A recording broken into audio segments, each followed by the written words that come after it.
మరి చిన్న ప్రార్థన చేసుకుందాం. పరిశుద్ధుడు అయిన మా పరలోకపు తండ్రి, మీ పరిశుద్ధ నామమునకు స్తోత్రములు వందనములు చెల్లించుకుంటున్నాం. ఘనత మహిమ ప్రభావాలు మీ పరిశుద్ధ నామమునకే కలుగును గాక. దేవా, ఈ గుడ్ ఫ్రైడే రోజు ప్రపంచం అంతా కూడా యేసు ప్రభు వారి యొక్క శిలువ మరణాన్ని తలంచుకుంటున్నటువంటి, ధ్యానించుకుంటున్నటువంటి ఈరోజు మేము కూడా ఈ చిన్న మందిరంలో చిన్న మందగా చేరి ప్రభా మీ యొక్క గుడ్ ఫ్రైడేని మేము గౌరవించుకుంటూ ధ్యానించుకుంటున్నాం. మాకు అది మేలుకరంగా ఉండేలాగా సహాయించండి, దీవించండి. మా ప్రభు అయిన యేసుక్రీస్తు వారి దివ్యనామమున వేడుకొనుచున్నాము తండ్రి. మరి మన దేవుని వాక్యంలో నుంచి పరమగీతం 5వ అధ్యాయము 9వ వాక్యం చదువుకుందాం. స్త్రీలలో అధిక సుందరి వగుదానా, స్త్రీలలో అధిక సుందరి వగుదానా, వేరు ప్రియుని కన్నా నీ ప్రియుని విశేషమేమి? నీవు మా చేత ప్రమాణము చేయించుకొనుటకు వేరు ప్రియుని కన్నా నీ ప్రియుని విశేషమేమి? చాలు, దేవునికి స్తోత్రం. ఇప్పుడు మనం చదువుకున్న దాంట్లో ఉన్నటువంటి సందర్భం ఏంటంటే, ఇది గుడ్ ఫ్రైడేకి సంబంధించింది కాదు, కానీ దీంట్లో నుంచి ఒక ఎగ్జాంపుల్ తీసుకుంటున్నాం. ఈరోజు మీరు వింటున్నటువంటి వాక్యాన్ని, ఏ రోజు వాక్యాన్నైనా కూడా సంపూర్ణంగా అర్థం చేసుకొని గుర్తుపెట్టుకుంటేనే అది ఉపయోగపడుతుంది. మన బోధకులు ఒక అర్థంతో చెబుతుంటారు, మనం ఇంకొక అర్థంతో తీసుకుంటా ఉంటే అది నిరుపయోగం అవుతూ ఉంటుంది. మీకు ఒక ఎగ్జాంపుల్ చెబుతాను. ఒక అతనికి పెద్ద కడుపు, పెద్ద పొట్ట. డాక్టర్ గారి దగ్గరికి వెళ్ళారు, పొట్ట తగ్గే మార్గం చెప్పమని. ఆయన చెప్పాడు, నువ్వు ప్రతిరోజు ఉదయాన్నే బీచ్కి వెళ్ళి ఉదయం 4 రౌండ్లు, సాయంత్రం 4 రౌండ్లు కొట్టు అన్నాడు. అప్పుడు ఆయన ఉదయాన్నే బండి తీసుకొని 6:30-7కి ఒక మందు బాటిల్ తీసుకొని బయలుదేరుతున్నాడు. భార్య అడిగింది, ఇదేంటయ్యా నువ్వు ఎక్కడ పోతున్నావు, మందు బాటిల్ తీసుకుపోతున్నావు? డాక్టర్ గారు ఏం చెప్పారే, ఉదయాన్నే బీచ్కి వెళ్ళి 4 రౌండ్లు కొట్టమన్నాడు కదా, సాయంత్రం 4 రౌండ్లు కొట్టమన్నాడు కదా అని చెప్పాడు. అంటే ఆయన కొట్టమన్న రౌండ్లు ఏంటి? మందు బాటిల్ రౌండ్లు కాదు, పరిగెత్తమని. ఏంటి? బీచ్కి వెళ్ళి ఆ బీచ్ పడవన 4 రౌండ్లు పరిగెట్టు అని చెప్పాడు ఆయన. ఇతను తాగుబోతుడికి ఏమర్థమైంది? 4 రౌండ్లు మందు కొట్టమని అర్థమైంది. సరేనా? కాబట్టి డాక్టర్ గారు చెప్పిన దానికి అలా అర్థమైంది. అట్లాగే దేవుని వాక్యాన్ని మనం మంచిగా అర్థం చేసుకుంటే మనకి మంచిగా పరిణమిస్తుంది. మనం అర్థం చేసుకోలేకపోతే అది మన నష్టంగా పరిణమిస్తుంది. ఇక్కడ మనం చదువుకున్న దాంట్లో ఏముందంటే, స్త్రీలలో అధిక సుందర వగదానా, వేరు ప్రియుని కన్నా నీ ప్రియుని విశేషమేమి? నీవు మా చేత ప్రమాణం చేయించుకున్నటకు వేరు ప్రియుని కన్నా నీ ప్రియుని. ఇప్పుడు ఈ ప్రియుడు యేసు ప్రభువారు. ప్రమాణం చేయించుకున్నటువంటి ఆ ప్రియుడి యొక్క ప్రియురాలు క్రైస్తవ సంఘం. ఈ క్రైస్తవ సంఘం అన్ని మతాల వాళ్ళ దగ్గరకు పోయి ఏం చెబుతుంది? మీరు యేసు ప్రభుని నమ్ముకోండి, క్రైస్తవ మతంలోకి రండి, చర్చిలోకి రండి అని చెబుతుంది క్రైస్తవ సంఘం. ఇప్పుడు ఆ సంఘం ఏమంటుంది? నువ్వు మా చేత ప్రమాణం చేయించుకొని నీ ప్రియుడి దగ్గర రమ్మంటున్నావు. మాకు ఒక ప్రియుడు ఉన్నాడు ఆల్రెడీ. మా ప్రియుడి కంటే నీ ప్రియుడి యొక్క విశేషం ఏమిటి అని అడుగుతున్నారు. మాకు ఒక మతం ఉంది, మాకు ఒక దేవుడు ఉన్నాడు. కొంతమందికి అయితే చాలా దేవుళ్ళు ఉన్నారు. నీకు ఒక దేవుడే క్రైస్తవ సంఘానికి. నువ్వు మా దేవుళ్ళనో వదిలేసి నీ దేవుడి దగ్గరికి రమ్మంటున్నావు. మా దేవుడి కంటే, మా దేవుళ్ళ కంటే మీ దేవుడి యొక్క విశేషం ఏంటి అని అడుగుతుంది. ఇప్పుడు సువార్తలో జరిగేది అదేనా? సువార్త చెబుతుంటే అన్యులు అడిగేది అదేనా? మాకు బోళ్ళు దేవతలు ఉన్నారా, మీరు మీ క్రైస్తవ సంఘంలో మీ బోధ మీరు చేసుకోండి, మీ ప్రార్థనలు మీరు చేసుకోండి, మమ్మల్ని మారమంటారేంటి, మాకున్నారు కదా దేవుడు అని అడుగుతున్నారు. ఇప్పుడు మనం నీ ప్రియుడి విశేషం ఏమిటి అని కనుక అడిగితే మనం ఏం చెప్పాలి? ఇప్పుడు ఈ ప్రపంచంలో ఎన్నో మతాలు, ఎందరో దేవుళ్ళు ఉన్నారు. మీకు ఒక ఎగ్జాంపుల్ చెబుతాను. మనం ఒక దారిలో నడుస్తున్నాం అనుకోండి, నడుస్తుంటే మనతో పాటు నడిచేవాళ్ళు ఉంటారు, కానీ మనకు బదులుగా నడిచేవాళ్ళు ఎవరు ఉండరు. నువ్వు నడవద్దు, నువ్వు అలసిపోతున్నావు, నీ స్థానంలో నేను నడుస్తానని ఎవరు కూడా, నీ తోడు నడవమంటే నడుస్తారు, కానీ నీ బదులు ఎవరు నడవరు. ఇప్పుడు ఒకరు కడుపు నొప్పితో బాధపడుతున్నాను అనుకోండి, మందు మాకులు వేసేవాళ్ళు ఉంటారు, కానీ అయ్యో నా కొడుకు ఇంత లావని ఏడుస్తున్నాడు కడుపు నొప్పి, కానీ ఆ నొప్పిని వాళ్ళు తీసుకోరు ఎవరు. ఒక ఆమె డెలివరీ నొప్పులతో ఆసుపత్రిలో బాధపడుతూ అరుస్తూ ఉంది. అది తల్లి అయినా అక్క అయినా చెల్లి అయినా వచ్చి పర్లేదులేమ్మా అయిపోద్ది అంటారు, కానీ ఆ నొప్పులు వాళ్ళు తీసుకోరు. కానీ ఎవరి నొప్పిని ఎవరి బాధను వాళ్ళు భరించవలసింది. కానీ యేసుక్రీస్తు ప్రభు యొక్కలో ఉన్న విశేషం ఏంటంటే, మనతో మన నడకని మన భారాన్ని ఆయన తీసుకున్నారు. ఈ ప్రపంచంలో ఎవరు కూడా మనకు తోడు నడుస్తారు, కానీ మన బదులు నడవరు.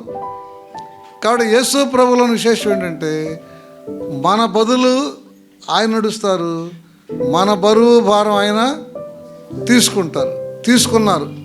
అదే ఆయనలో విశేషం. ఇక్కడ ఆ ప్రియురాలు ఏముంటుంది, నా ప్రియుని కన్నా నీ ప్రియుని విశేషం ఏమిటి అంటుంది.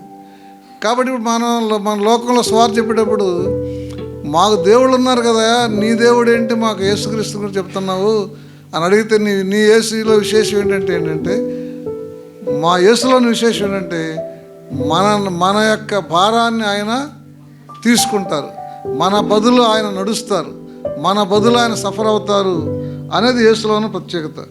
యెషయా గ్రంథం 53వ అధ్యాయము 1-7 వరకు చదవండి. మేము తెలియజేసిన సమాచారము ఎవడు నమ్మెను? యెహోవా బాహువు ఎవనికి బయలుపరచబడెను? లేత మొక్కవలెను, ఎండిన భూమిలో మొలిచిన మొక్కవలెను అతడు ఆయన ఎదుట పెరిగెను. అతనికి స్వరూపమైనను సొగసైనను లేదు. మనం అతని చూచి అపేక్షించున్నట్లుగా అతని యందు స్వరూపము లేదు. అతడు తృణీకరింపబడినవాడును, ఆయను మనుషుల వలన విసర్జింపబడినవాడును, వ్యసనాక్రాంతుడుగాను వ్యాధిని అనుభవించువాడుగాను మనుష్యులు చూడనల్లని వాడుగాను ఉండెను. అతడు తృణీకరింపబడినవాడు గనుక మనము అతన్ని ఎన్నిక చేయకపోతిమి. అక్కడి నుంచి మళ్ళీ జాగ్రత్తగా మీరు అందరూ కూడా మీ బైబిల్ తీసుకొని చూడండి, మళ్ళీ చదువుతుంటే నిశ్చయముగా అతడు మన రోగములను భరించెను. ఆయన మన బదులు ఆయన నడుస్తారు, మన పెయిన్ ఆయన తీసుకుంటారు, మన సఫరింగ్ని ఆయన తీసుకుంటారు. అదే ఆయనలోని విశేషం. ఇక్కడ ఏముంటుంది, నిశ్చయముగా అతడు మన రోగములను ఆయన భరించను, మన వ్యసనములను వహించెను. కాబట్టి మన వ్యసనాన్ని ఆయన తీసుకున్నారు, ఆయన తీసుకున్నారు. అయినను మొత్తబడిన వానిగాను, దేవుని వలన బాధింపబడిన వానిగాను, శ్రమ నొందిన వానిగాను మనం అతనిని ఎంచితిమి. మన అతిక్రమ క్రియలను బట్టి అతడు గాయపరచబడెను. మన అతిక్రమ క్రియలను బట్టి మనం గాయపరచబడటానికి బదులు ఆయన గాయాలు పొందారు. మన దోషములను బట్టి నలుగగొట్టబడెను. కాబట్టి మన యొక్క దోషాలను బట్టి మనం పొందవలసిన శిక్ష అంతా కూడా ఆయన అనుభవించి మనం సేవ్ చేశారు. మన సమాధానార్థమైన శిక్ష అతని మీద పడెను. అతడు పొందిన దెబ్బల చేత మనకు స్వస్థత కలుగుచున్నది. మనమందరము గొర్రెల వలె త్రోవ తప్పిపోతిమి. మనలో ప్రతివాడును తనకిష్టమైన త్రోవకు తొలగెను. యెహోవా మన అందరి దోషమును అతని మీద మోపెను. అతడు దౌర్జన్యము నొందెను, బాధింపబడినను అతడు నోరు తెరవలేదు. వదకు తేబడు గొర్రె పిల్లయు, బొచ్చు కత్తిరించు వాని ఎదుట గొర్రెయు మౌనముగా నుండినట్లు అతడు నోరు తెరవలేదు. కాబట్టి వేరు ప్రియుని కన్నా నీ ప్రియుని విశేషం ఏమిటి? నీ ప్రియుడి దగ్గర రమ్మని నువ్వు పిలుస్తున్నావు మమ్మల్ని అందరినీ, మాకు ప్రియులు ఉన్నారు అని అంటే ఏంటి ఆన్సర్? మన ఆన్సరు ఈ ప్రియుని యొక్క విశేషం ఏంటంటే, ఏ ప్రియుడైనా నీకు తోడు నడుస్తాడు కానీ నీ బదులు నడవడు. ఈ ప్రియుడి విశేషం ఏంటి? నీకు బదులు ఆయన నడుస్తాడు, నీవు పొందవలసిన శిక్షను ఆయన పొందాడు, నీకు రావాల్సిన దెబ్బలు ఆయన తిన్నారు, నువ్వు అనుభవించినటువంటి శ్రమంతా కూడా ఆయన భరించి నీకు రిలీఫ్ ఇచ్చారు. అది యేసుక్రీస్తు ప్రభువులో ఉన్నటువంటి విశేషము. పాయింట్ 1. ఇంతవరకు గుర్తేనా? ఎవరైనా కానీ మాకు మతం ఉంది, మాకు దేవుళ్ళు ఉన్నారు, ఎందుకయ్యా మీ క్రైస్తవ మతంలోకి రమ్మంటారు, మీ సువార్త చెబుతారు ఎందుకు మాకు, మీ గుళ్ళల్లో మీరు బోధించుకోకూడదా, మా గుళ్ళ దగ్గరకు వచ్చి ఎందుకు చెప్తారు అంటే ఎందుకు చెప్తారని చెప్తారు మీరు. మనం ఇక్కడ మీరు విన్నవాళ్ళైతే ఏం చెప్తారు, ఇక్కడ ఈ గుళ్ళో ఉండి ఈ చర్చిలో ఈ వాక్యం ఉన్నవాళ్ళు మిమ్మల్ని ఎవరైనా అలా అడిగితే మీరేం చెప్తారు, మీకు బదులు మాకు బదులు కూడా మీరు ఎవరికి సువార్త చెప్తున్నారు వాళ్ళకి బదులు కూడా కదా, మీకు మాకు మనందరికి బదులు ఆయన శిక్షణ అనుభవించారయ్యా, అందుకని ఆ మంచి వార్త మీకు చెబుతున్నాము అని అనాలి. ఇప్పుడు మీరు యూట్యూబ్లో మన క్రైస్తవుల సువార్త సేవ చేయడం, వాళ్ళు అటాక్ చేయడము, ఆ గొడవలు మీరు సెల్ ఫోన్లో ఎంతమంది చూసారా? వాళ్ళు అడుగుతున్నారు, ఏమని అడుగుతున్నారంటే మీ గుళ్ళో మీ బోధ చేసుకోకూడదా, మీ భక్తి మీరు చేసుకోకూడదా, మా వీధుల్లోకి వచ్చి మీ దేవుడి గురించి చెప్పడం ఎందుకు, ఇది పైగా ఈ ఏరియా మా దేవాలయం ఏరియా, మా టెంపుల్ ఏరియాలో ఎందుకు మీరు చెప్పడం, మీకు ఎవడిచ్చాడు అధికారం, మీకు మైక్ పరీక్షను ఎవరిచ్చినారు అని అంటున్నారు వాళ్ళు. అవునా? అసలు మిమ్మల్ని ఎవడు చెప్పన్నాడు అని అంటున్నారు. అప్పుడు మీరు ఆ సెల్ ఫోన్లో వింటున్న వాళ్ళు మన క్రైస్తవులు జవాబు ఏం చెప్తారంటే, మనకు రాజ్యాంగం 25 ఆర్టికల్ ప్రకారం ఎవడు ఏ మతమైనా చెప్పుకోవచ్చు, ఎవడి విశ్వాసాన్ని వాడు ప్రకటించుకోవచ్చు, అంబేద్కర్ గారు రాజ్యాంగంలో ఇలా రాయించారు, అందుకని దేశం మాకు స్వాతంత్రం ఇచ్చింది అని మన క్రైస్తవులు చెబుతున్నారు ఆ యూట్యూబ్లో. అదే అసలు జవాబు? అది అసలు జవాబు కాదు. అయ్యా, యేసు ప్రభు దేవుని కుమారుడు మనందరి కోసం ఈ లోకానికి వచ్చి మన శిక్షణ ఆయన భరించి, మన పాపాన్ని ఆయన భరించి ఆయన శిలువలో ప్రాణం పెట్టారు, ఆయన మన పాపశుద్ధి కోసం రక్తం కార్చారు, ఈ సువార్త 10 మందికి చెప్పన్నారు, ఆ ప్రేమతో మేము చెబుతున్నామయ్యా అని ఒక్కరు కూడా అన్నట్టు నేను వినలా సెల్ ఫోన్లో. అందులో రాజ్యాంగం 25 ఆర్టికల్ అంటున్నాడే కానీ అదే ఈ జవాబు ఎవడు చెప్పడం లేదు. వాళ్ళు చెప్పకపోతే చెప్పారు, మీరన్నా నేర్చుకోండి. అంబేద్కర్ గారిని రాజ్యాంగాన్ని ఆర్టికల్ 25 కాదు మనకు కావాల్సింది, దాన్ని బట్టి కాదు మనం చెప్తుంది. ఎందుకని యేసుక్రీస్తు ప్రభువారు మన శిక్షను ఆయన భరించి మనకు విమోచన ఇచ్చారు, అది మేము తెలుసుకున్నాము, మీరు కూడా తెలుసుకోవాలని చెప్తున్నాము. ఆయన చెప్పమన్నాను చెప్పాలని అంబేద్కర్ గారు చెప్పమన్నాను చెప్పకూడదు మనం. సువార్త అంబేద్కర్ గారు చెప్పమంటారు మనం చెబుతుంది. ఎందుకు చెప్తున్నాం? యేసు ప్రభు చెప్పమన్నారు. యేసు ప్రభు గారు ఎందుకు చెప్పమన్నారు? ఆయన మన శిక్షను ఆయన భరించి మన విమోచన ఇచ్చారు కాబట్టి మనం ఆయన చెప్పమన్నారు కాబట్టి చెబుతున్నాం. దేవునికి స్తోత్రం. మన క్రైస్తవులు చెప్పే సువార్త సేవ క్రమంగా ఉందా, క్రమంగా లేదా? ఇంతవరకు ఈరోజు ఈ గుళ్ళో మీరు వాక్యం వరకు ఇప్పుడు క్రైస్తవులు చెప్పే సువార్త క్రమబద్ధంగా ఉందా, క్రమబద్ధంగా లేదా? క్రమబద్ధంగా లేదు. నేర్చుకోవాల్సిన రీతి వాళ్ళు నేర్చుకోలేదు. ఒరే బీచ్కి పోయి 4 రౌండ్లు కొట్టరంటే వాడు ఎట్ట నేర్చుకున్నాడు, అదే నేర్చుకుంటున్నారు క్రైస్తవులు. దేవునికి స్తోత్రం. పోనీ ఈ గుళ్ళోనైనా క్రమంగా నేర్చుకోండి. సరే, యేసు ప్రభు పొందినటువంటి అవమానాన్ని గురించి ఒక ప్రవచనం ఉంది. యోబు గ్రంథం 17:1-8.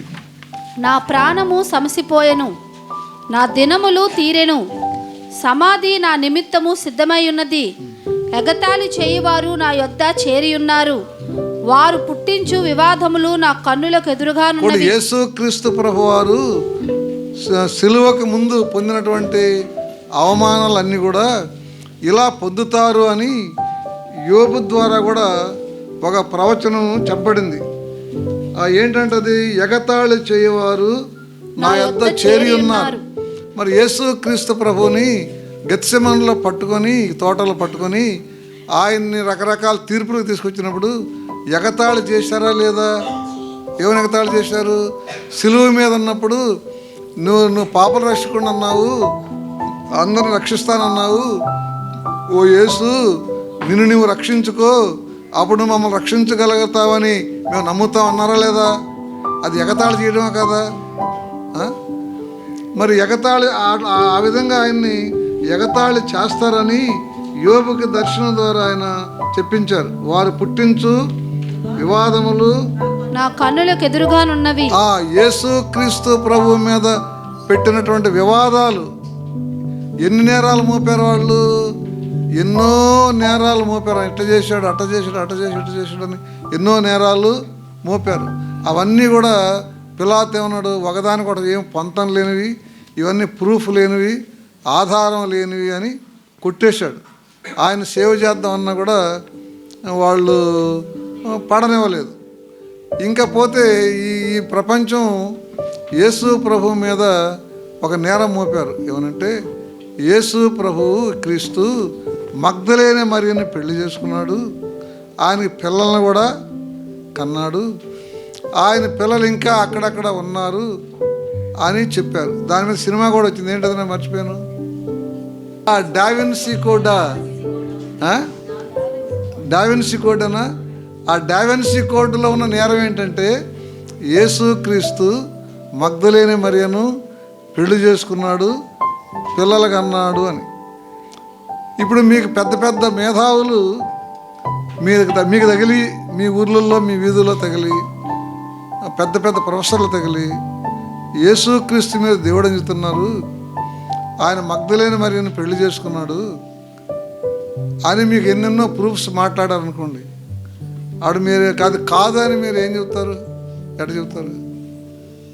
సరే, నన్ను అడిగితే నన్ను మీరు అడగొచ్చేమని, అయ్యా పాస్టర్ గారు నిన్నే అడిగారనుకో నువ్వేం చెబుతావు అని మీరు నన్ను కూడా అడగచ్చు.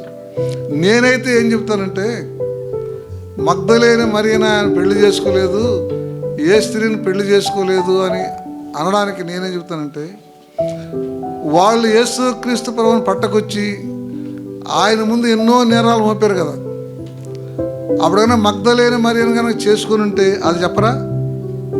చెప్పారా? అంత పెద్ద నేరం అంటే చెప్పరా? అప్పుడు చెప్పలేదు కాబట్టి అది వట్టిది అంటాను నేను. కానీ నేను డావిన్సీ కోడ్ని ఒక దెబ్బకి ఇలా కొట్టేస్తాను.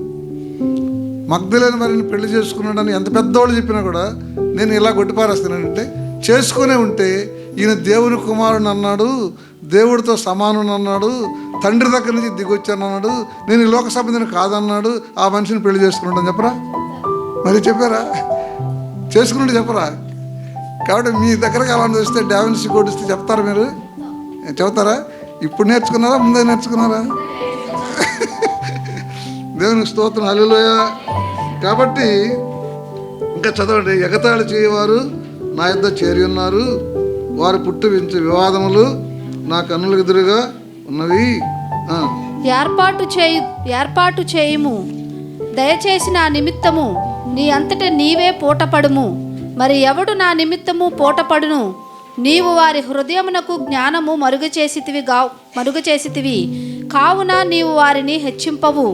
ఎవడు తన స్నేహితులను దోపు సొమ్ముగా ఇచ్చునో వాని పిల్లల కన్నులు క్షీణించును. ఆయన నన్ను జనులలో ఆస్పదముగా చేసి ఉన్నాడు, నలుగురు నా ముఖము మీద ఉమ్మివేయుదురు. చూడండి, యేసు ప్రభు ముఖం మీద ఉమ్మేశారా లేదా? చేశారా? మరి ఆయన ముఖం మీద ఉమ్మేస్తారని యేసు ప్రభు పుట్టడానికి కొన్ని వందల సంవత్సరాల క్రితం యోబు ప్రవచనం ద్వారా అని చెప్పగలిగారు. నా కను దృష్టి దుఃఖము చేత మందమాయను, నా అవయములన్నీ నీడవలె ఆయను. యథార్థవంతులు దీనిని చూచి ఆశ్చర్యపడుదురు, నిర్దోషులు భక్తిహీనుల స్థితి చూచి కలవరపడుదురు. కాబట్టి యేసుక్రీస్తు ప్రభు వారు అవమానించబడటము, నిందించబడటము, ఆయన మీద ఉమ్మివేయబడటం, ఇవన్నీ కూడా ఈ బిట్టు యోబు గారు దర్శనంలో చూచి చెప్పారు. సరే, అవన్నీ మనం ప్రతి గుడ్ ఫ్రైడేకి కానీ మధ్య మధ్యలో బల్లారాధనలో కానీ నేర్చుకుంటూ ఉన్నాం. అవన్నీ మనకు ఎరుకైనటువంటి విషయాలే. ఇంకో దానికి వస్తున్నాం, 5వ పాయింట్కి. గుడ్ ఫ్రైడే రోజు మంచి శుక్రవారం అని మన క్రైస్తవ మతం అంతా కూడా, ప్రపంచం అంతా కూడా ఈ గుడ్ ఫ్రైడే ఆరాధన అని చేసుకుంటూ ఉన్నారు. మరి దానికి ముందు కొంతమంది అయితే లెంట్ డేస్ అని 40 రోజులు ఒక ఉత్సవంలాగా పెట్టుకొని ప్రతిరోజులు చర్చిల్లో ప్రార్థనలు చేసుకొని ఈ శిలువ ధ్యానాలు చేస్తున్నారు. ఇది ఎందుకు మనం చెయ్యాలి అనేది ఒక క్వశ్చన్. యెషయా గ్రంథం 53:8. అన్యాయపు తీర్పు నొందినవాడై అతడు కొనిపోబడెను, అతడు నా జనుల అతిక్రమములను బట్టి మొత్తబడెను గదా. సజీవుల భూమిలో నుండి అతడు కొట్టివేయబడెను, అయినను అతని తరము వారిలో ఈ సంగతి ఆలోచించిన వారెవరు? కాబట్టి యేసు క్రీస్తు ప్రభువారు సిలువ వేయబట్టం, కొట్టివేయబట్టం, చంపబట్టం జరిగిపోయింది. జరిగిపోతే తర్వాత తరంలో దాని గురించి ఆలోచించిన వారు ఎవరు అంటున్నారు.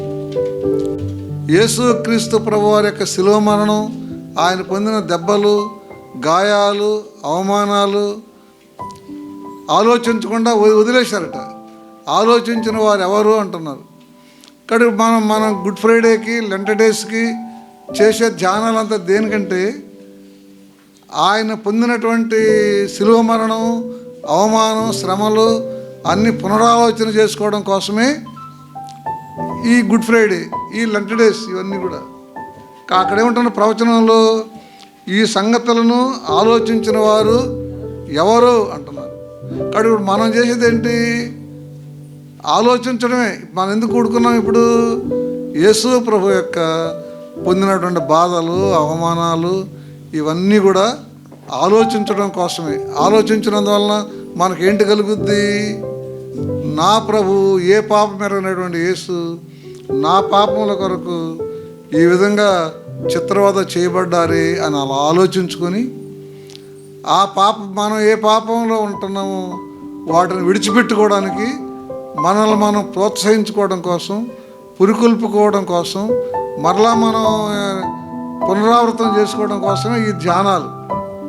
అప్పుడు అక్కడేమంటున్నారు? ఆలోచించిన వాళ్ళు లేరు అంటున్నారు. ఎందుకు ఉంటున్నాం అంటే మరలా మనం రిపీట్ అవ్వడం కోసం. దేవునికి స్తోత్రం. మా ఊర్లో ఒక చౌదరి కుటుంబం ఉండేవాళ్ళు. ఉంటే అన్న తమ్ముడిని చంపేశాడు. ఆస్తి దగ్గర ఏదో తగాదాలు వచ్చి. అప్పుడు తమ్ముడు భార్య గర్భవతి, భర్త చచ్చిపోయినాటికి. ఆమె యొక్క బిడ్డను కన్నది. భర్త చచ్చిపోయినా కడుపులో ఉన్న బిడ్డ బయటకు వస్తాడు కదా, కన్నది. అతడు పెరిగి పెద్దవాడైనాడు. అందరికీ నానన్నారు, నాకు నానేడే అని అమ్మని అడిగాడు. అమ్మ చెప్పింది, అయ్యా మరే మీ నాన్నే మీ పెదనాన్న ఎలాగూ చంపేశాడు అని చెప్పింది చిన్నప్పుడే. అతని కడుపులో ఏం పెట్టుకున్నాడంటే, మా నాన్నను చంపేసిన మా పెదనాన్ని నేను ఏ రోజుకైనా చంపేయాలనుకున్నాడు. అందుకని అతడు గుర్రం మీద ప్రయాణం నేర్చుకున్నాడు. పిట్టలు కొట్టుకోవడానికని గవర్నమెంట్ కలెక్టర్ పర్మిషన్ పెట్టుకొని ఒక చిన్న నాటు తుపాకిని కొనుక్కున్నాడు. ఆ ఊర్లలో మా ఊరికి దగ్గర ఊర్లో గట్టుపల్లి అని, ఆ గట్టుపల్లి నుంచి కావలకి పేకాట ఆడటానికి డబ్బున్న వాళ్ళు గుర్ర బండ్లు వేసుకొని వచ్చి కావల్లో ఒక ఖాళీ బిల్డింగ్ దాన్ని అద్దెకి తీసుకొని అన్ని ఊర్ల నుంచి వస్తారు. వచ్చి అక్కడ పేకాట ఆడతారు అనమాట, వేలు పందాలు కాసి. అలాగే ఈ కుర్రోడు యొక్క పెదనాన్న కూడా కావలకి పేకాటకి వస్తుంటాడు ఒక గుర్ర బండి వేసుకొని. అప్పుడు ఈ కుర్రోడు ఇక పూర్తిగా ఇంటర్మీడియట్కి వచ్చేసరికి తుపాకీని సంపాదించుకున్నాడు, ఒక గుర్రాన్ని సంపాదించుకున్నాడు. వాళ్ళ పెదనాన్నగారు గట్టుపల్లి దగ్గర నుంచి కావలకు వచ్చే దారిలో ఒక మాటు కాసి అని కాల్చేశాడు. ఎవరిని? పెదనాన్న. కాల్చేసి డైరెక్ట్గా పోలీస్ స్టేషన్కి వెళ్ళి, నేను జీవించదలుచుకున్న నా జీవిత ధ్యేయం నెరవేరింది, ఇదో నన్ను అరెస్ట్ చేసుకోమన్నాడు. ఏంటంటే ఎందుకు జీవిస్తున్నాడట? మా నాన్నను చంపిన మా పెదనాన్నని నేను చంపాలి, అది ఆ జీవిత ధ్యేయం అట. కాబట్టి వాళ్ళ తల్లి తన భర్త ఎలా చచ్చిపోయినాడో అవన్నీ పిల్లోడికి చెప్పినందువలన అతనికి ఏం కలిగింది? ఈ సంగతులు ఆలోచించుకున్నందువలన మా నాన్నకు మరణానికి కారణమైన వాడిని నేను చంపాలి అనుకున్నాను. ఇప్పుడు మనం శిలువ మరణాన్ని ధ్యానిస్తున్నప్పుడు, ఇంకా బల్లారాధన రోజు ధ్యానిస్తున్నప్పుడు, ఇవన్నీ తలంచుకుంటున్నప్పుడు మనకేం కలగాలి? మరి నాలో ఉన్నటువంటి ఏ పాపముల కొరకు యేసు ప్రభు వారు ఈ శిలువ చిత్రవదలు అనుభవించాడు, ఆ పాపాన్ని నేను చంపాలి, దాన్ని నేను బతకనీయకూడదు అనుకోవాలి మనం. ఆ కుర్రోడు మాలకొండ, అతని పేరు. ఆ మాలకొండని నేను కూడా ఎరుగుతాను. ఎందుకంటే అతను కాలేజీలో చదివేటోడు, మేము కూడా ఏదో ఒక చదువులో చదువుతున్నాం. మాలకొండ కోర్టుకు రావడం, పోలీస్ స్టేషన్కి రావడం మేము అంతా చూసేవాడు. లుంగి కట్టుకుని వచ్చేవాడు. అతను ఇంటర్మీడియట్ చదువుతున్నాడు, అంటే పియూసీ అంటారు ఆ రోజుల్లో. ఆ మాలకొండ నేను కూడా చూశాక లుంగి కట్టుకుని వచ్చేవాడు కోర్టుకి. కాబట్టి అతను జయం ఏంటంటున్నాడు, మా నాన్న మరణానికి కారకుడైన వాడిని నేను బతికనివ్వకూడదు అని. ఇక్కడ మనమేం సమర్పించుకోవాలి ఈ శిలువ ధ్యానాలు చేస్తున్నప్పుడు? నాలో ఉన్నటువంటి ఏ పాపము నిమిత్తం యేసు ప్రభువారు సిలువ వేయబడ్డారో, చంపబడ్డారు, ఆ పాపానికి నేను ప్రోత్సాహం ఇవ్వకూడదు. ఆ పాపం నాలో ఏది కూడా ఉండనీయకూడదు. ఆ మాటలు, తలంపులు, క్రియలు నేను చంపాలి అనుకొని మనలో ఉన్న ప్రతి పాపాన్ని మనం చంపుకోగలిగితే మనం యేసు ప్రభు శిలువ మరణానికి మనం మర్యాద ఇచ్చినట్టు. కాబట్టి యేసు క్రీస్తు ప్రభువు యొక్క శిలువ మరణానికి మనం మర్యాద ఇవ్వదలుచుకుంటే, ఆయన గౌరవించదలుచుకుంటే మనం ఏం చేయాలి? మీరు ఎవరైనా చెప్పచ్చు. ఇప్పుడు ఆ సిస్టర్ గారు ఒకరు కాదు. ఏం చేయాలి?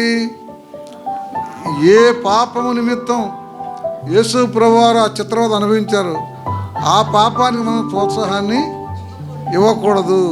అది ఎక్కడున్నా సరే దాన్ని తొక్కేయాలి అని కనుక మనం ఎప్పుడైతే సమర్పించుకుంటామో ఆవిడ యేసు ప్రభుకి ఆ వాల్యూ మనం ఇచ్చినట్టు. దేవునికి స్తోత్రం, హల్లెలూయ. ఇప్పుడు ఇంకో పాయింట్, 6వ పాయింట్కి వస్తున్నాం. యెషయా గ్రంథం 52వ అధ్యాయము 13 నుంచి 15. ఆలకించుడి, నా సేవకుడు వివేకముగా ప్రవర్తించును. అతడు హెచ్చింపబడి ప్రసిద్ధుడై మహాగణుడుగా ఎంచబడును. నిన్ను చూచి ఏ మనిషి రూపము కంటే అతని ముఖమును, నరరూపము కంటే అతని రూపమును చాలా వికారమని చాలామంది ఎలాగూ విస్మయముందిరో అలాగే అతడు అనేక జనములకు విస్మయము పుట్టించును. చాలండి. ఇప్పుడు జాగ్రత్తగా చూడండి. ఇది కూడా ఒక ప్రవచనం. యెషయా గ్రంథంలో ఇది ఒక ప్రవచనం యేసు ప్రభు గురించి. ఏంటంటే, నా సేవకుడు వివేకముగా ప్రవర్తించును. దేవుడు చెబుతున్నారు. ఈ సేవకుడు ఎవరు? యేసు ప్రభు వారు. అతడు హెచ్చించబడి ప్రసిద్ధుడై మహాగణుడుగా ఎంచబడును. కాబట్టి యేసు ప్రభుకి భవిష్యత్తులో ఈ శిలువ మరణం తర్వాత ఏ స్టేటస్ రాబోతుంది? ఆయన మహాప్రసిద్ధుడై మహాగణుడుగా హెచ్చించబడి ప్రసిద్ధుడవుతాడు అని ఉంది.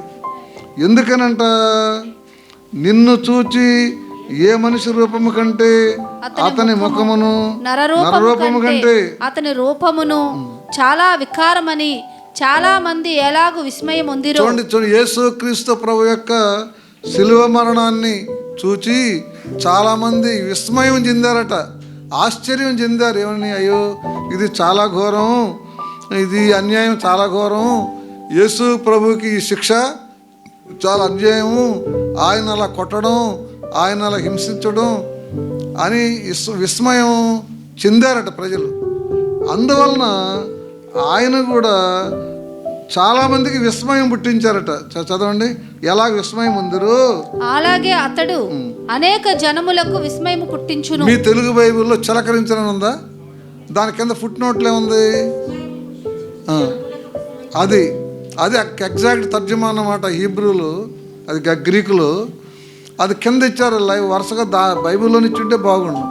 కాబట్టి ఆయన శిలువ మరణాన్ని చూచి అనేక మందికి ఎలాగ విస్మయము, ఆశ్చర్యం కలిగిందో అలాగే ఆయన కూడా అనేక మందికి ఆశ్చర్యాన్ని కలిగించారు. దేవునికి స్తోత్రం. ఎప్పుడు ఆశ్చర్యం కలిగింది? ఆయన సమాధిలో నుంచి లేచినప్పుడు ఆశ్చర్యం కలిగింది. కాడ ఆయన లెగలేడు అనుకున్నారు. ఆ శాస్త్రులు, పరిసయ్యులు ఏమని చెప్పారు? పిలాతు దగ్గరికి వచ్చి, అయ్యా, ఆ వంచకుడు అన్నారు. ఆయన ఏమన్నారు? ఆ వంచకుడు, ఆ మోసగాడు బతికుండగా నేను 3వ రోజు లెగుస్తానన్నాడు. ఆయన శిష్యులు ఆ డెడ్ బాడీని ఎత్తుకుపోయి మా ప్రభువు లేచాడని చాటించేసి ప్రజలను మోసం చేసే అవకాశం ఉంది. కాబట్టి ఆయన సమాధిని చాలా జాగ్రత్తగా భద్రం చేయాలి, ఎవరు తీయకుండా సీల్ చేయాలని అడిగారు. ఎవరు? శాస్త్రులు, పరిసయ్యులు. అందుకని పిలాతు యేసు ప్రభువును సేవ్ చేయాలనుకుంటే వాళ్ళు ఎంత మాత్రం పడనివ్వలేదు. అందుకని ఈ పిలాతుకే బోరు కొట్టింది వాళ్ళ యొక్క అసూయ, ద్వేషానికి. వాళ్ళు అసూయ చేత ఇవన్నీ చేస్తున్నారని ఆయన గుర్తించారు. కాబట్టి బాబు, రాణువారు మీ చేతిలో ఉన్నారు, సిమెంటు ఇసుక పిక్క మీకు ఉంది, అది ఎంత సీల్ చేసి మీరే చేసుకుపోండి అన్నాడు. ఏమన్నారు? ఆయన లెగస్తాడని మీకు అనుమానం ఉంటే ఎంతగా సీల్ చేయాలని మీరు అనుకుంటున్నారో మీరు సీల్ చేసుకోండి. ఏమి లేదు, మీ దగ్గర తాపి మేస్తులు ఉన్నారు, సిమెంట్ ఉంది, ఇసుక ఉంది, పిక్క ఉంది, ఎంత కట్టుకుంటారో కట్టుకోండి దాని మీద అని చెప్పి బోరు కుట్టింది. ఎవరికి? పిలాతు.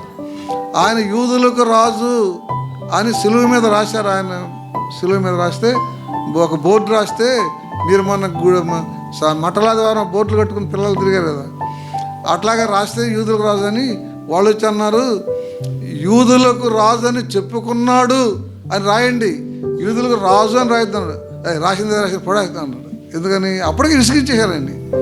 వీళ్ళు అసూయ ద్వేషానికి విసిగించి సంప్రదాయానికి ఒప్పుకున్న కూడా వీళ్ళు ఇంకా అంటుంటే ఆయనకి అప్పుడు ఆయన రాజరికంలో మాట్లాడారు. ఏమైనా పిలాతు గవర్నర్ కదా, ఆయన హోదా బయట పెట్టారు. రాసింది మర్యాద వెళ్ళిపోండాను, రాసింది రాశాను మర్యాద వెళ్ళిపోండి. అయ్యా వంచకుడు బతికుండగా తిరిగి లెగుస్తానన్నాడు, ఆ శిష్యులు ఎత్తుకుపోతారు, ఆయన సీల్ చేయమంటే ఏమన్నారు? ఒరే అన్నీ మీ చేతిలో ఉన్నాయి, మీరు ఎంత చేసుకునే పోండి, గెట్ అవుట్ ఫ్రమ్ హియర్ అన్నాడు. అప్పుడు వాళ్ళ ఇష్టానుసారంత భద్రత చేసుకొని సెక్యూరిటీ, పోలీసుల బందోబస్తు అంతా పెట్టుకుంటే ఆయన 3 రోజు ఆయన చెప్పిన ప్రకారమే లేచిపోయింది. ఆ కాపలో ఉన్నటువంటి ఆ సైనికులందరూ కూడా దేవదూత వచ్చి ఆ రాయిని లేపేస్తుంటే వాళ్ళు దద్దరిల్లిపోయి కింద పడిపోయి షాక్ అయిపోయి కింద పడి మళ్ళీ నోట్లోకి మట్టి కూడా పోయి లేచి వెళ్ళిపోయినారు. కాబట్టి విస్మయం కలిగిందా లేదా? కాబట్టి ఆయన శిలువ మరణాన్ని చూచి ప్రజలు ఎంత విస్మయం చెందారు, ఆయన కూడా ప్రజలకి అంతే విస్మయాన్ని, ఆశ్చర్యాన్ని కలిగిస్తారు. ఆయన లేచి ఎన్ని రోజులు కనిపించారు? ఊర్లందరికీ 40 రోజులు కనిపించారు. అప్పుడు వాళ్ళందరికీ ఆశ్చర్యం కలిగిందా లేదా? చంపేశాం. ఇక వీళ్ళందరూ కూడా చెడ్డోడు, దుర్మార్గుడు, మోసగాడు, చంపేయండి అన్నారు. ఇప్పుడు ఆయన లేచారు, ఊరి మీద తిరుగుతున్నారు. ఇప్పుడు ఎవడేం చేయట్లే. ఆయన లేచాడయ్యా, కనపడుతున్నాడు. పిలాతు గారిని మళ్ళీ పోలా వీళ్ళు తంతాడు. పిలాతు మళ్ళీ పోయారంటే అర్థందా?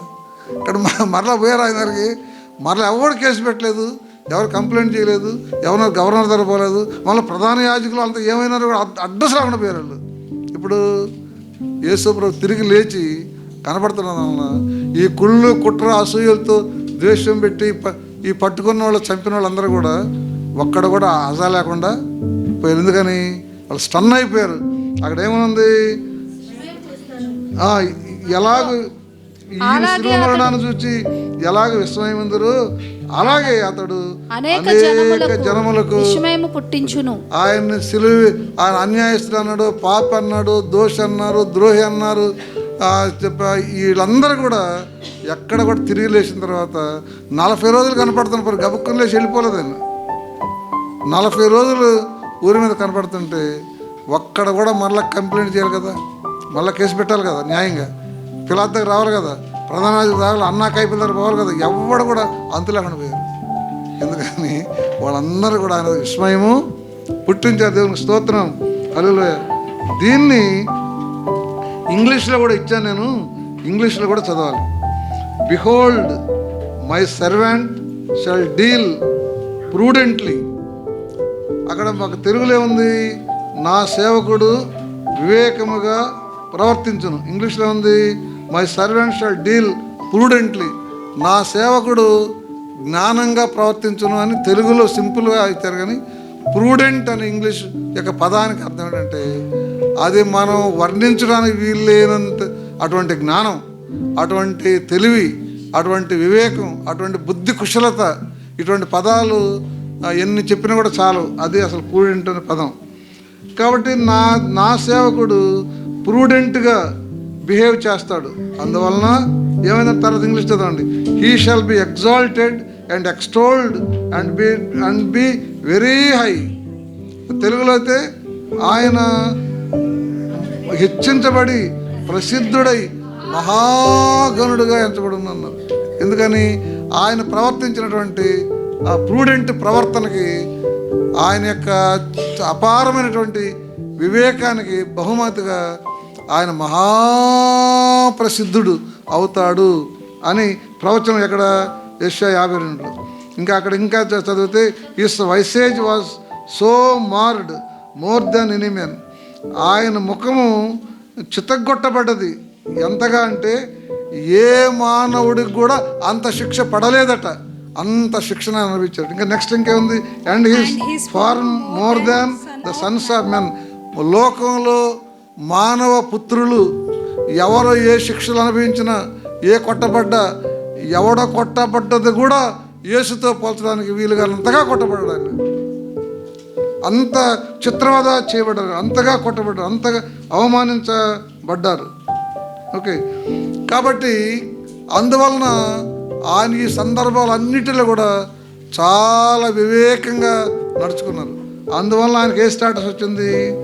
ఆయన హెచ్చించబడి ప్రసిద్ధుడై మహాగణుడు ఎంచబడ్డాడు. కాబట్టి ఈ ప్రవచనం యెషయా 52లో చెప్పబడుతుంది. ఇక్కడ యేసుక్రీస్తు ప్రభువారు ఇప్పుడు శిలువ మరణం చెప్పండి.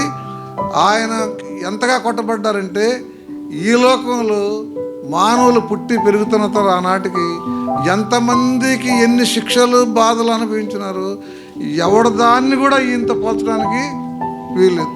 అంతగా అవమానించబడ్డారు, అంతగా కొట్టబడ్డారు, అంతగా హింసించబడ్డారంటారు. ఎవడు పోల్చడానికి వీల్లేదట. అందువలన ఆయన మహాప్రసిద్ధుడైనట. అతను ఎలా ప్రవర్తించారట ఆ బాధలన్నిట్లో? ఆయన చాలా ప్రూడెంట్గా, అంటే మహావివేకంతో ఆయన ప్రవర్తించారు. దేవుని స్తోత్రం, హల్లెలూయా. అది ఏమిటి ఆయన ప్రూడెంట్ ప్రవర్తన, ఆయన వివేక ప్రవర్తన ఏమిటి అనేది మనం చూడాలి. ఇప్పుడు చూడండి, ఫిలిప్పి 2:5-8 వరకు. క్రీస్తు యేసునకు కలిగిన ఈ మనస్సు మీరును కలిగి ఉండుడి. ఆయన దేవుని స్వరూపము కలిగిన వాడై ఉండి దేవునితో సమానముగా ఉండుట విడిచిపెట్టకూడని భాగ్యమని ఎంచుకొనలేదు గాని మనుషుల పోలికగా పుట్టి దాసుని స్వరూపమును ధరించుకొని తన్ను తానే రిక్తునిగా చేసుకొనెను. మరియు ఆయన ఆకారమందు మనుష్యుడుగా కనబడి మరణము పొందునంతగా, అనగా శిలువ మరణము పొందునంతగా విధేయత చూపినవాడై తన్ను తాను తగ్గించుకొనెను. యేసుక్రీస్తు ప్రభు ఏ గుణాన్ని కలిగి ఉన్నారంట? Prudent quality. ఆ ప్రూడెంట్ క్వాలిటీ ప్రవర్తన ఏమిటని ఇక్కడ చెబుతున్నారంటే, యేసుక్రీస్తు ప్రభు కలిగిన మనసుని మీరు కలిగి ఉండండి. ఏంటంటే ఆయనలో ఉన్నటువంటి విశేషమైన గుణం ఏంటి?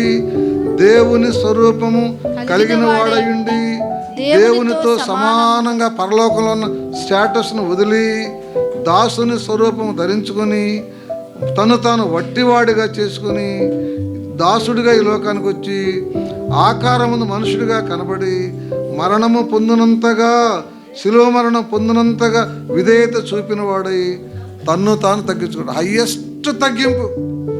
అలాంటి తగ్గింపు ఎవరికీ ఉండదు. హీఈస్ గాడ్, దేవునితో సమానుడు, దేవుని హోదా. దేవదూతలు ఆయన చుట్టూ కూడా తిరిగి హల్లెలూయా హల్లెలూయా అని స్తుతిస్తుండే హోదా.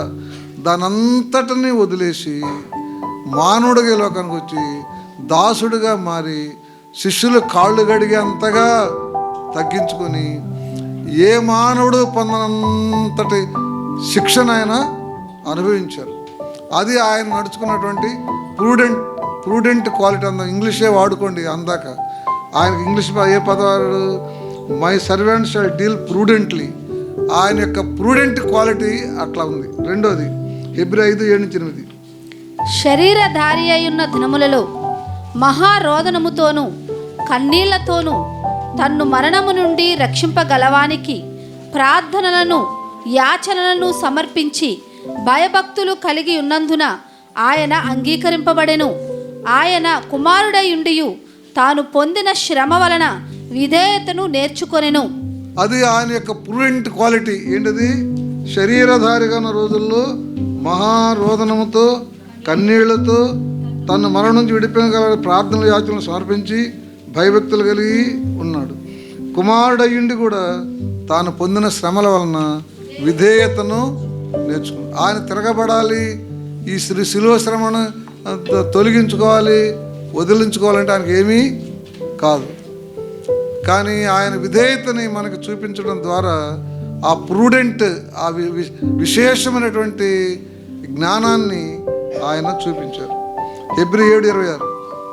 పవిత్రుడును నిర్దోషియు నిష్కల్మషుడును పాపులలో చేరక ప్రత్యేకంగా ఉన్నవాడును ఆకాశ మండలము కంటే మిక్కిలి హెచ్చైన వాడునునైనా ఇట్టి ప్రధాన యాజకుడు మనకు సరిపోయినవాడు. కాబట్టి ఎవరంటైనా పవిత్రుడిగా, నిర్దోషిగా, నిష్కల్మషుడిగా, పాపులలో చేరక ప్రత్యేకంగా ఉన్నాడు ఆయన. దేవునికి స్తోత్రం. యేసు క్రీస్తు ప్రభుకున్న మహిమకు, ప్రభావానికి, ఆయనకున్నటువంటి వరాలకి, ఆయన కనుక భోగభాగ్యాలు అనుభవించి ఎంతో సంపద వెనక వేసుకోవాలనుకుంటే ఎంతో గడించుకోవచ్చు. కానీ ఆయన ఏ పాపం లేకుండా ఆయన ఎందుకు జీవించారంటే పాపులలో చేరక ప్రత్యేకంగా ఉన్నాడు. ఎందుకంటే ఆయన రక్తము భూలోకపు మానవులందరి పాపాన్ని శుద్ధి చేసేటటువంటి ఒక కెమికల్ పదార్థం. కాబట్టి అందులో కనుక ఏమాత్రం ఏ పాపం ఉన్నా అది మన పాపాలను కడగదు. అందువలన ఆయన ఏ పాపాన్ని ఆయన అంటనీయకుండా ఒక స్త్రీ వ్యామోహం కానీ, ఇంకొకటి కానీ, ధన వ్యామోహం కానీ, కీర్తి వ్యామోహం కానీ ఏది కూడా దగ్గరకు చేరకుండా అంత హోలీగా, పవిత్రంగా ఎందుకు జీవించారంటే మన పాపాలు ఆయన మీద వేసుకోవాలంటే ఆయనలో పాపం ఉండకూడదు. ఆయన రక్తం మన పాపాలు కడగాలంటే ఆయన రక్తంలో పాపము ఉండకూడదు. అందువలన ఆయన అంత నిష్ఠాగరిష్ఠుడిగా, ప్రత్యేకంగా ఉన్నవాడుగా జీవించాడు. ఆకాశ మండలం కంటే మిక్కిలి హెచ్చైన వాడునైన ఇట్టి ప్రధాన యాజకుడు. అది ఎంత హెచ్చు? ఆకాశ మండలం గురించి మీకు ఒకసారి చెప్పినాను. గ్యాలాక్సీస్ ఉంటాయి. గ్యాలాక్సీకి మధ్య కోట్ల మైళ్ళ దూరం. ఒక గ్యాలాక్సీలో కొన్ని కోట్ల నక్షత్రాలు, నక్షత్రం లక్షల మైళ్ళ దూరం. వీటన్నిటి పైన ఉంటుంది ఆ పరలోకం. అంత ఎత్తైన వాడు ఆయన మానవుడిగా వచ్చి మన కోసం ఇలాగైనా జీవించారు. అదే ఆయనలో ఉన్నటువంటి ఎక్సలెంట్ క్వాలిటీ అన్నమాట. ఆయన ప్రూడెంట్ క్వాలిటీ, ఆయన విశేష జ్ఞానం ఏంటంటే ఇలాంటి స్టేటస్ని ఆయన జీవించి మన కోసం చూపించారు. దేవునికి స్తోత్రం. ఇంకొక వాక్యం 1 పేతురు 2:21-25. ఇందుకు మీరు పిలువబడితిరి, క్రీస్తు కూడా మీ కొరకు బాధపడి మీరు తన అడుగుజాడల యందు నడుచుకున్నట్లు మీకు మాదిరి ఉంచిపోయెను. ఆయన పాపము చేయలేదు, ఆయన నోటను ఏ కపటమును కనపడలేదు, ఆయన దూషింపబడి బదులు దూషింపలేదు. ఆయన దూషింపబడి కూడా దూషించడానికి నోరుంది, వాళ్ళని తృణీకరించడానికి శక్తి ఉంది, వాళ్ళని ఒక మాటగా చంపిపారేయడానికి ఆయన పవరు ఉన్నా కూడా తిరిగి ఏమి కూడా బదులు దూషించలేదు. ఆయన శ్రమ పట్టబడి బెదిరింపక న్యాయముగా తీర్పు తీర్చు దేవునికి తన్ను తాను అప్పగించుకొనెను. మనము పాపముల విషయమై చనిపోయి నీతి విషయమై జీవించినట్లు ఆయన తానే తన శరీరమందు మన పాపములను మ్రాను మీద మోసుకొనెను. ఆయన పొందిన గాయముల చేత మీరు స్వస్థత నొందితిరి. మీరు గొర్రెల వలె దారి తప్పిపోతిరి గాని ఇప్పుడు మీ ఆత్మల కాపరియు అధ్యక్షుడునైన ఆయన వైపునకు మళ్ళీ ఉన్నారు. కాబట్టి యేసు ప్రభు జీవించినటువంటి ఆ క్యారెక్టర్, ఆయన ఆ ప్రూడెంట్ క్వాలిటీ ఏం కనపడుతుంది ఇక్కడ? ఆయనకు శక్తి ఉండి కూడా వాళ్ళని బెదిరించలేదు. ఆయన కూడా తిట్టడానికి మాటలుండి కూడా ఆయన తిరిగి తిట్టలేదు. దూషించబడి కూడా బదులు దూషించలేదు. మొత్తాన్ని దేవుడికి అప్పచెప్పుకొని ఆయన సైలెంట్గా ఉన్నారు. అది ఆయనలో ఉన్నటువంటి ఆ స్పెషల్ ప్రూడెంట్ క్వాలిటీ. ఇప్పుడు మీకు ఇంగ్లీష్ వచ్చినా రాకపోయినా ఈ రోజుకి ఏమి నేర్చుకోవాలంటే యేసు క్రీస్తు ప్రభువులో ఉన్నటువంటి గుణాన్ని ఇంగ్లీష్లో ఏమంటారంటే ఏమి నేర్చుకోవాలి? Prudent quality. ఏంటమ్మా? ప్రూడెంట్. తర్వాత పోయి మీ డిక్షనరీలో చూసుకోండి, మీ చదువుకునే పిల్లలకు డిక్షనరీ ఉంటాయి. ఆ ప్రూడెంట్ క్వాలిటీని చూసుకోండి. ఇక్కడ బైబిల్లో ఆయన ప్రూడెంట్ క్వాలిటీని ఇక్కడ చదివి వినిపిస్తున్నాం. అదే ఆయనలోని విశేషం. దేవునికి స్తోత్రం. హల్లెలూయా. అది ఇప్పుడు ఇందాక మనం ఏం చదువుకున్నామంటే ఆయన యెషయా 52:13-15 6వ పాయింట్ ఈ నోట్స్లో. యెషయా 52:13-15 పాయింట్లు ఆలకించుడి.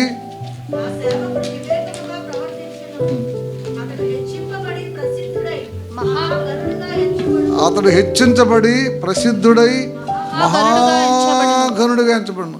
ఎందుకు అంత హోదా ఆయనకి వచ్చింది అని అంటే, ఆయన ఏ మానవుల కంటే కూడా ఎక్కువగా ఆయన శిక్షణ లభించారు. ఇప్పుడు ఆయన హెచ్చింపు ఏమొచ్చిందో చూద్దాం.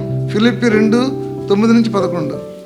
అందుచేతను పరలోకమందు ఉన్నవారిలో గాని, భూమి మీద ఉన్నవారిలో గాని, భూమి క్రింద ఉన్నవారిలో గాని, ప్రతి వాని మోకాలును యేసు నామమున వంగునట్లును, ప్రతి వాని నాలుకయు తండ్రి అయిన దేవుని మహిమార్థమై యేసుక్రీస్తు ప్రభు అని ఒప్పుకొనున్నట్లును, దేవుడు ఆయనను అధికముగా హెచ్చించి ప్రతి నామమునకు పైనామమును ఆయనకు అనుగ్రహించెను.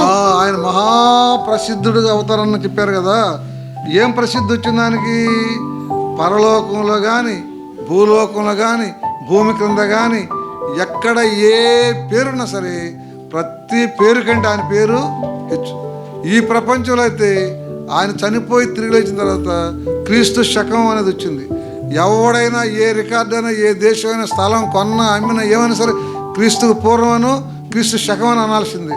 ఏ రాజుల పరిపాలన అయినా బిఫోర్ క్రైస్ట్, ఆఫ్టర్ క్రైస్ట్ అనవలసిందే. యేసు క్రీస్తు ప్రభు పేరు ఎత్తకుండా ఏ ట్రాన్సాక్షన్స్ ప్రపంచంలో జరగవు. అదే ఏ మానవుడికైనా ఉందా? పోనీ అలా అవడానికైనా కోటీశ్వరుడా, ఒక దేశానికి రాజా, ప్రపంచానికి చక్రవర్తి? ఏమి కాదు. మనం ఆయన ఎన్నిక చేయకపోతేమి, ఆయన ఎన్నిక చేయదగనవాడని చదివిన విషయాలు. ఆయన ఒక వడ్రంగి వాని కొడుకు, ఒక కార్పెంటర్ కొడుకు. ఆయన 8వ రోజు సమర్పించడానికి పోతే వాళ్ళు ఎంత పేదవాళ్ళు అంటే 2 గువ్వలు ఇచ్చినారు ఆయన సమర్పించేవాడు. ఒక మేకను కూడా ఇవ్వగలిగిన వాళ్ళు, ఒక కోడిని కూడా ఇవ్వగలిగిన వాళ్ళు కాదు. అంత పేదవాడుగా పుట్టాడు. ఆయన దగ్గర ఏమి కూడా లేదు. అలాంటి ఆయన శకాన్ని ప్రపంచం ఎందుకు అంగీకరించింది? ప్రపంచ రాజులందరూ, ఇన్ని ప్రభుత్వాలు కూడా దానికి ఒప్పుకుంటున్నాయి. అరే ఈ క్రీస్తు శకం మాకొద్దు, మా దేశం వేరే శకం పెట్టుకుంటామని ఏ దేశం అనడం వల్ల ఎవడైనా సరే క్రీస్తు పేరు దగ్గర తల వగ్గవలసిందే. ఎందుకని? దేవుడు అతనికి ఇచ్చిన మహాప్రసిద్ధుడు అవుతాడు కదా. ఆ ప్రసిద్ధి వచ్చిందా లేదా? వచ్చింది. ఎందుకని ఆ ప్రసిద్ధి ఇచ్చాడు? ఆయన ప్రూడెంట్గా బిహేవ్ చేశారు, మహాప్రజ్ఞావంతుడిగా ప్రవర్తించాడు. ఏమిటి ఆ ప్రజ్ఞ? వినయ విధేయతలే, తగ్గింపే, పాపం లేకుండా జీవించడమే ఆయన ఉన్నట్టు తగ్గింపు. దేవునికి స్తోత్రం. తీర్పు రాబోతుంది. యేసు క్రీస్తు ప్రభు మరలా 2వసారి వచ్చినప్పుడు ప్రపంచ జనులందరూ కూడా ఆయన ఎదురు పోగు చేయబడతారు. వాళ్ళ రాజులు కూడా ఉంటారు, గొప్ప గొప్ప మేధావులు ఉంటారు, న్యాయమూర్తులు, ప్రభువులు ఉంటారు. వీళ్ళందరూ కూడా యేసు ప్రభుని నమ్మనందుకు దేవుడు నరకానికి పొమ్మంటారు. అప్పుడు వీళ్ళు ఏదేదో చెప్పబోతారు. కానీ అక్కడ ఉన్నటువంటి ఆర్గ్యుమెంట్ ముందు ఎవరు కూడా ఏం చెప్పలేదు. చూడండి యెషయా 52:15. రాజులు అతన్ని చూచి నోరు మూసుకొనిదరు. రాజులు అతనిని చూచి నోరు మూసుకుంటారు. దేవుని స్తోత్రం, హల్లెలూయా. ఎవడ నోరు తెరిచినా సరే నోరు తెరవడానికి ఉండదు అలాంటి ఆర్గ్యుమెంట్. చదవండి. తమకు తెలియజేయబడిన సంగతులు వారు చూచెదరు, తాము వినని దానిని గ్రహింతురు. కాబట్టి వాళ్ళు ఆ న్యాయ తీర్పు రోజు యేసు ప్రభు సువార్త అందుతుంటే ఏదేదో అనేవాళ్ళు, ఇది అన్యమత ప్రచారం అనేవాళ్ళు, విదేశీ దేవుడు మాకెందుకు అన్నారు, ఇది మత మార్పిడి అన్నారు, బలవంత మత మార్పిడి అన్నారు, ఏమేవో అన్నారు ఆయన్ని. యేసుక్రీస్తు ఎవరికంటే ఎక్కువ కాదు, అందరిలాంటోడే అన్నారు సాయిబులు. విదేశీ దేవుడు అన్నారు హిందువులు. ఇట్లా ప్రపంచంలో రకరకాలుగా ఈ కాలంలో అంటున్నారు ఆయన్ని. రేపు న్యాయ తీర్పు రోజు ఆయన ముందు నిలబడితే ఆ ఆర్గ్యుమెంట్స్ రోజు వాళ్ళ ప్రభువుని నమ్మనందుకు వాళ్ళకి తెలియబడ్డా కూడా, చెప్పినా కూడా ఏమేమని తృణీకరించారు. ఆయన ఎవరికంటే ఎక్కువ కాదన్నాడు ఒక దేశం, ఒక మతం. ఆయన విదేశీ దేవుడు అన్నాడు ఇంకొక మతం. వీళ్ళందరూ కూడా ఆ రోజు ఏమవుతారట? నోరు మూసుకుంటారు. దేవునికి స్తోత్రం. ఆ రోజు చూడాలని నాకు కూడా. దేవునికి స్తోత్రం. ప్రైజ్ ది లార్డ్, హల్లెలూయా. రాజులు చూడండి, తెలుగులోనే ఉంది అది. రాజులు అతను చూచి నోరు మూసుకుంటారట. బాగుంది, మంచి వాక్యమేనా? అంటే ప్రసంగం అంతా కాదు, ఈ వాక్యం కూడా మంచిదేనా? స్తోత్రం. అదే ఇంగ్లీష్లో చదవండి. The Kings shall shut there mouths. Telugu కంటే ఇంగ్లీష్ పవర్ఫుల్గా ఉంటుంది కదా కొంత. అమ్మా, ఇప్పుడు మనం ఎవరి మీద కోపం వస్తే మాట్లాడుతూనే ఉంటారు, ప్లీజ్ షట్ యువర్ మౌత్ అంటారు గట్టిగా. అంటారు పిల్లలు, మీకు అర్థమవుతుంది బాగానే, మీరు అంటారు ఎవరన్నా ప్లీజ్ షట్ యువర్ మౌత్ అంటారు. కాబట్టి ఆ రోజు the Kings shall shut there mouths at him, ఆయన ముఖం చూసి నోరు మూసుకొని పోవడానికి, ఏం అడగడానికి ఉండదు. దేవునికి స్తోత్రం. అలాంటి రోజు రాబోతుంది. ఇప్పుడు అది న్యాయ తీర్పు రోజు. దేవునికి స్తోత్రం. హల్లెలూయా.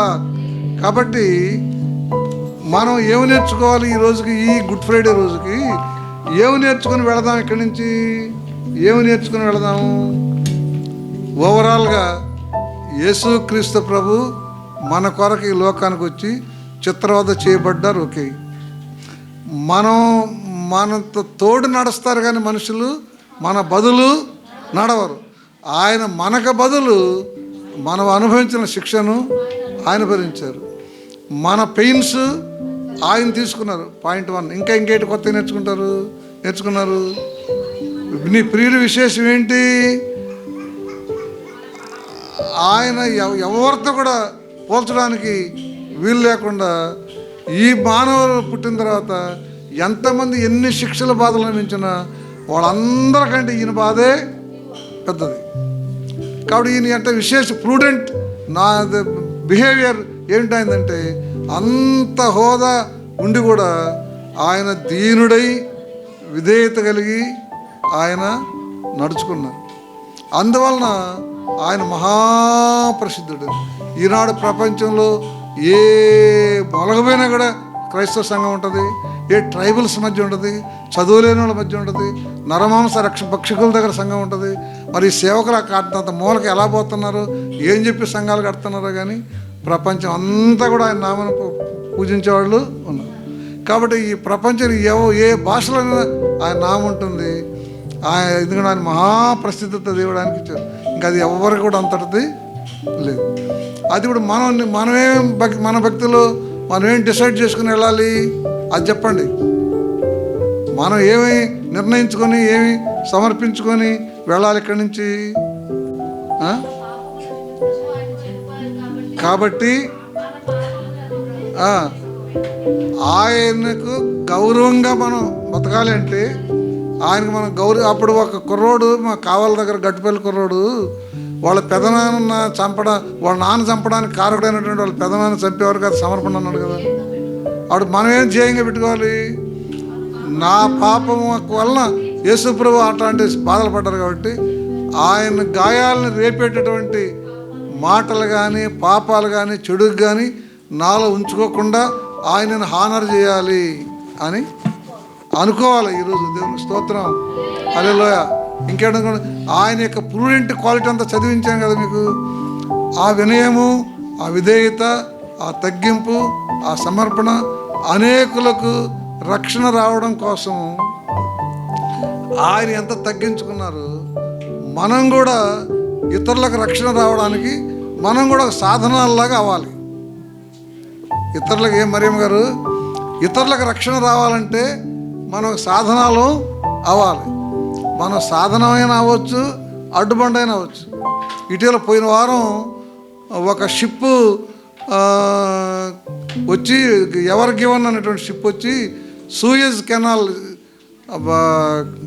ఐగుప్తు దేశంలో సూయజ్ కెనాల్ అని ఒక కాలం ఉంది.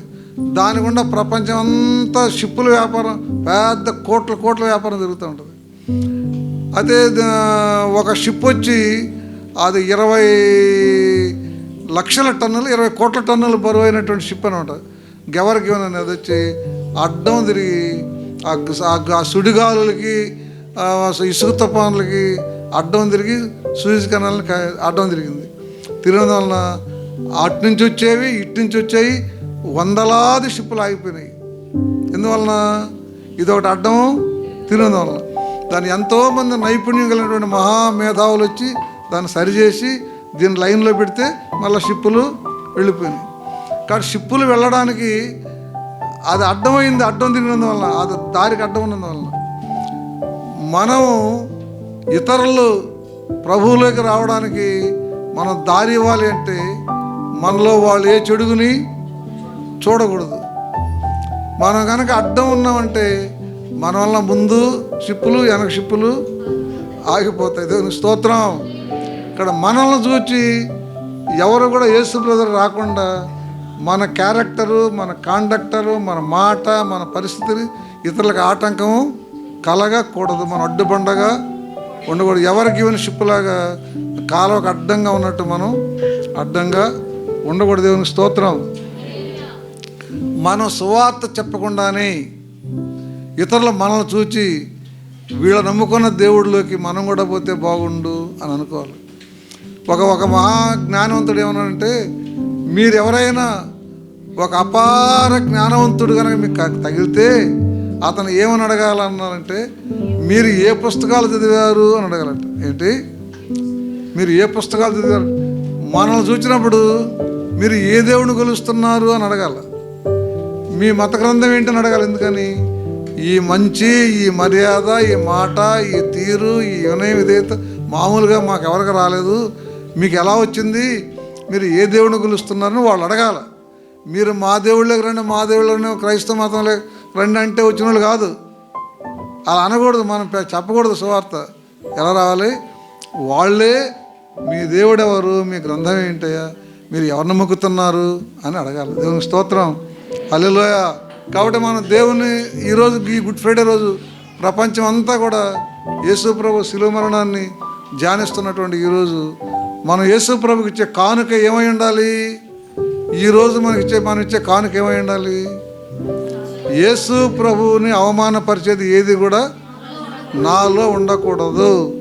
ఇతరులు ఆయన నమ్ముకోవడానికి నేను అడ్డుపండ ఎవరికి ఏమైనా షిప్పులాగా సూయజ్ కెనాల్లో ఉన్నట్టు నేను అడ్డు ఉండకూడదు అని సమర్పించుకో. సరేనా?